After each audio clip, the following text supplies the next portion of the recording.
Hi ಗೆಳೆಯರೆ, ಎಲ್ಲರಿಗೂ ನಮಸ್ಕಾರ. ನನ್ನದು ನಾನು ಎಂಬ ಅಹಂಕಾರವಿದೆಯಲ್ಲ, ಅದು ನಮ್ಮನ್ನು ನಾಶ ಮಾಡಿ ಹೋಗುತ್ತೆ ಅಂತ ನಾವು ಆಲೋಚನೆ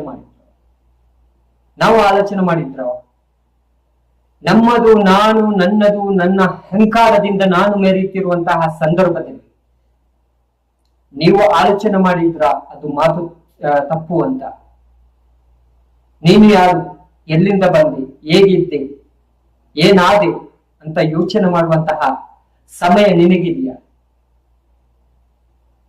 ಏನೆಲ್ಲ ಇರಬಹುದು ನಿನ್ನ ಹತ್ರ, ಅಧಿಕಾರ, ಅಂತಸ್ತು, ಪವರ್, ಶಕ್ತಿ ಎಲ್ಲವೂ ಸಹ ಇದೆ. ಲಾಸ್ಟಿಗೆ ನೀನು ಏನಾಗ್ತೀಯ ಅಂತ ನಿನಗೆ ಗೊತ್ತಿದ್ಯಾ? ಅಥವಾ ನಾನು ಏನಾಗ್ತೇನೆ ಅಂತ ನನಗೆ ಗೊತ್ತಿದ್ಯಾ? ಅಹಂಕಾರದಿಂದ ಯಾರು ಸಹ ಮರೆಯಬಾರದು, ಯಾರಾದರೂ ಸಹ ಸರಿ. ನನ್ನ ವೀಕ್ಷಕರಿಗೆ ನಾನು ಹೇಳುವಂತಹ ಮಾತು ಏನಂತ ಕೇಳಿದ್ರೆ, ನಾವು ನನ್ನದು ನನ್ನದು ಅಂತ ಹೇಳುತ್ತಿರುವಂತಹ ಸಂದರ್ಭದಲ್ಲಿ ನಾವು ಆಲೋಚನೆ ಮಾಡಬೇಕು, ನನ್ನ ಪ್ರೀತಿಯ ವೀಕ್ಷಕರೇ, ಇದು ಯಾವುದು ನಮ್ಮದಲ್ಲ ಅಂತ. ಯಾಕೆಂತ ಕೇಳಿದ್ರೆ ನಮ್ಮದೆಲ್ಲವೂ ಸರ್ವನಾಶ ಆಗಿ ಹೋಗ್ಲಿಕ್ಕಿದೆ. ನೀನು ಹಣ ಮಾಡಿದ್ರೆ, ಅಥವಾ ನೀನು ಮನೆ ಮಾಡಿದ್ರೆ, ನೀನು ಬಂಗ್ಲೆ ಮಾಡಿದ್ರೆ, ಅದು ನೀನು ಈ ಲೋಕದಲ್ಲಿ ಇರುವವರೆಗೆ ಮಾತ್ರ. ಇಲ್ಲದ್ರೆ ಯಾರು, ನಮ್ಮ ಮಕ್ಕಳು, ನಮ್ಮ ಫ್ಯಾಮಿಲಿಗಳು, ನಮ್ಮ ಬಂಧುಗಳು, ನಾವು ಇಲ್ಲದ ಸಮಯದಲ್ಲಿ ಅಥವಾ ನಾವು ಸತ್ತು ಹೋದಂತಹ ಸಂದರ್ಭದಲ್ಲಿ ಎಲ್ಲಿಗೂ ಹೋಗತ್ತೆ ನಿನ್ನ ಈ ಆಸ್ತಿ, ಅಂತಸ್ತು ಅಲ್ಲ. ಎಲ್ಲಿಗೆ ಹೋಗತ್ತೆ? ಯಾವತ್ತಾದ್ರೂ ಒಂದು ಸಲ ನೀನು ಯೋಚನೆ ಮಾಡ್ತೀಯ, ನನ್ನದು, ನನ್ನ ಹಣ, ನನ್ನ ಬಂಗ್ಲೆ, ನನ್ನ ಕಾರು, ನನ್ನ ಆಸ್ತಿ ಅಂತ ನೀನು ಕಿರ್ಚಾಡಿ ಅಹಂಕಾರದಿಂದ ನೀನು ಮೆರೆಯುವಾಗ ಸ್ವಲ್ಪ ಯೋಚನೆ ಮಾಡು, ನೀನು ಸಾಯಲಿಕ್ಕಿದೆ ಅಂತ. ಅಧಿಕಾರ ಮಾಡಬೇಡಿ ಅಂತಲ್ಲ, ಅಂತಸ್ತು ಮಾಡಬೇಡಿ ಅಂತಲ್ಲ, ನನಗೆ ಅಹಂಕಾರ ಮಾಡಬೇಡಿ, ಅಹಂಕಾರ ಇಟ್ಕೊಳ್ಬೇಡಿ ಅಂತ ಹೇಳ್ತಾ ಇದ್ದೆ. ನಿನ್ನ ಆಸ್ತಿ ಸಂಪತ್ತಿನಲ್ಲಿ ಅಥವಾ ನಿನ್ನ ಸಂಪತ್ತಿನಲ್ಲಿ, ನಿನ್ನ ಹಣದಲ್ಲಿ ಒಂದು ಪಾಲು ಬಡವರಿಗೆ ನೀ ಕೊಡು. ಆವಾಗ ನಿನ್ನ ಜೀವನಕ್ಕೆ ಒಂದು ಅರ್ಥ ಇರುತ್ತೆ, ಆವಾಗ ನಿನ್ನ ಜೀವನಕ್ಕೆ ಒಂದು ಸಾರ್ಥಕ ಇರುತ್ತೆ.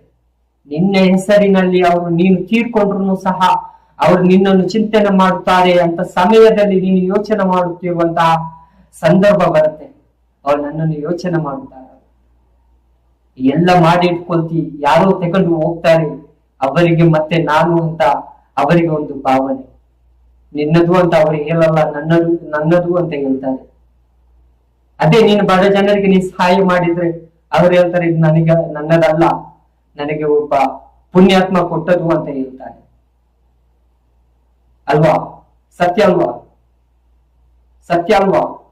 ಹೌದು. ನಾಳೆ ಮಣ್ಣಲ್ಲಿ ನೀನು ಅಥವಾ ನೀನು ಸಮಾಧಿಯಾಗಿ ಹೋಗುವಂತಹ ಸಂದರ್ಭದಲ್ಲಿ ನಿನ್ನನ್ನು ಯೋಚನೆ ಮಾಡುವವರು, ನಿನ್ನನ್ನು ಆಲೋಚನೆ ಮಾಡುವವರು, ನಿನ್ನನ್ನು ನೆನಪಲ್ಲಿ ಇಟ್ಕೊಳ್ಳುವವರು ಕೆಲವೊಂದು ಮಂದಿಗಳು ಮಾತ್ರ. 1-2 ದಿವಸ ಇರುತ್ತೆ, 10 ದಿವಸ ಇರುತ್ತೆ, 1 ತಿಂಗಳು ಇರುತ್ತೆ, 2 ತಿಂಗಳು ಇರುತ್ತೆ, ಜಾಸ್ತಿ ಆದ್ರೆ 1 ವರ್ಷ ಇರುತ್ತೆ. ಆ ನಂತರ ನೀನು ಯಾರು ಅಂತ ಅವ್ರಿಗೆ ಗೊತ್ತಿರಲ್ಲ. ಬಡ ಜನರಿಗೆ ಹಾಗೆ ಅಲ್ಲ. ನೀನು ಕೊಟ್ಟಂತಹ ಸಹಾಯ ನೀನು ಮಾಡಿದ ಸಂದರ್ಭದಲ್ಲಿ ಅವರು ಆ ಮನೆಯಲ್ಲಿಯೋ ಆ ಹಣದಲ್ಲಿಯೋ ನೀನು ಏನು ಸಹಾಯ ಮಾಡಿದೀಯಾ ಅದು ಸಂಪೂರ್ಣವಾಗಿ ಅವರ ಜೀವನದ ಕಾಲದವರೆಗೂ ಸಹ ಅವರು ಯೋಚನೆ ಮಾಡುತ್ತಾರೆ, ಇದು ನನಗೆ ಒಂದು ಪುಣ್ಯಾತ್ಮ ನನಗೆ ಕೊಟ್ಟದ್ದು. ಆ ಪುಣ್ಯಾತ್ಮ ಈಗ ಮಣ್ಣಿನಲ್ಲಿ ಇದ್ದಾನೆ, ಇಲ್ಲ ಸಮಾಧಿಯಾಗಿ ಹೋಗಿದ್ದಾನೆ ಅಂತ. ಪ್ರೀತಿಯ ವೀಕ್ಷಕರೇ, ಈ ಲೋಕದಲ್ಲಿ ಯಾರು ಸಹ ಶಾಶ್ವತ ಅಲ್ಲ. ನಿಮಗೆ ಗೊತ್ತಿದೆ, ನೀವು ಹೇಳ್ಬೋದು, ನೀನು ಇದೆಲ್ಲ ಹೇಳ್ಬೇಕಾದಂತಹ ಅವಶ್ಯಕತೆ ಇಲ್ಲ. ನಾನು ಹೇಳುವುದು ನನ್ನ ಮಾತು ಕೇಳುವವರಿಗೆ ಮಾತ್ರ, ಕೇಳದವರಿಗೆ ಈ ವಿಡಿಯೋ ನೋಡ್ಬೇಕಾದಂತಹ ಅವಶ್ಯಕತೆ ಇಲ್ಲ. ಯಾಕಂತ ಕೇಳಿದ್ರೆ ನನಗಿದ್ದಂತಹ ಅನುಭವ ಎಷ್ಟು ಅನುಭವಗಳಿವೆ. ನಾನು ನನ್ನದು, ನನ್ನ ಅಹಂಕಾರ ಅಂತ ಮೆರೆಯುತ್ತಿರುವಂತವರು ಎಲ್ಲಿಗೋದು? ಇದ್ದಾರ ಭೂಮಿಯಲ್ಲಿ? ಯಾರು ಸಹಾಯ ಇಲ್ಲ. ಇಷ್ಟೇ ಹೇಳಲಿಕ್ಕೆ ಇಷ್ಟಪಡುವುದು ನನ್ನ ಪ್ರೀತಿಯ ವೀಕ್ಷಕರೇ. ಶೇರ್ ಮಾಡಿ. ಇದು ನಿಮ್ಮ ಮನಸ್ಸಿಗೆ ಇದು ತಪ್ಪಿದರೆ, ನಿಮ್ಮ ಮನಸ್ಸಿಗೆ ಇದು ಉಳ್ಕೊಂಡ್ರೆ ಅಥವಾ ನಿಮ್ಮ ಮನಸ್ಸಲ್ಲಿ ಇದು ಇದ್ರೆ ಶೇರ್ ಮಾಡಿ, ಕಮೆಂಟ್ ಮಾಡಿ. ಜೈ ಹಿಂದ್, ಜೈ ಕರ್ನಾಟಕ. ನಮಸ್ಕಾರ.